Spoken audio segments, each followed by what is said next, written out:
Okay, Flying Solo. Why did the light just do that? Flying Solo Chapter 8.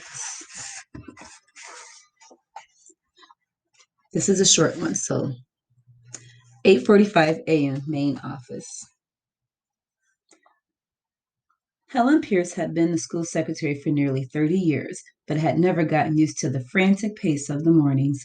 She took a sip of coffee and closed her eyes, trying to think. There was a nagging splinter in her mind. Someone she was supposed to call, something she had to do. But what? Who? My mind is a sieve, she said to Shelley Fields, a parent who often helped in the office. I can't imagine why, Shelley laughed. I mean, it's so peaceful around here. Helen grunted and got up to pour herself another cup of coffee. Already it had been one of those mornings, full of crises, Peggy Ransom's tirade, a boy who swore at a bus driver, two kids who had been sent home because of head lice, a leaky pipe in the gym. On top of that, an iguana had escaped from its cage in one of the science rooms. And it was barely 9 a.m.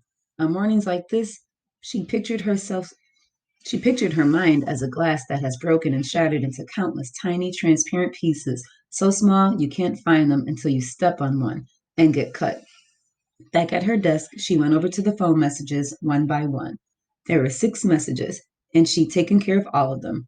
Erwin Peacock opened his door a crack and stuck out his head. Have a minute? He asked her.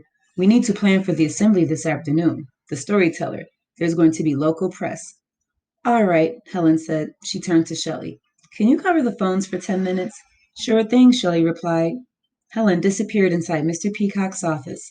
A minute later, Karen Ballard appeared in a doorway. Shelley knew Karen. Everyone did. Karen was one of the brightest, most confident students in the entire school, although today she looked a little unsure of herself. Hello there, Karen, Shelley said. What can I do for you? Karen hesitated a moment, then put a piece of paper on the desk. Lunch count and attendance sheet for 6-238. Thank you. Anything else? No, that's all, Karen said. She smiled and hurried out of the room.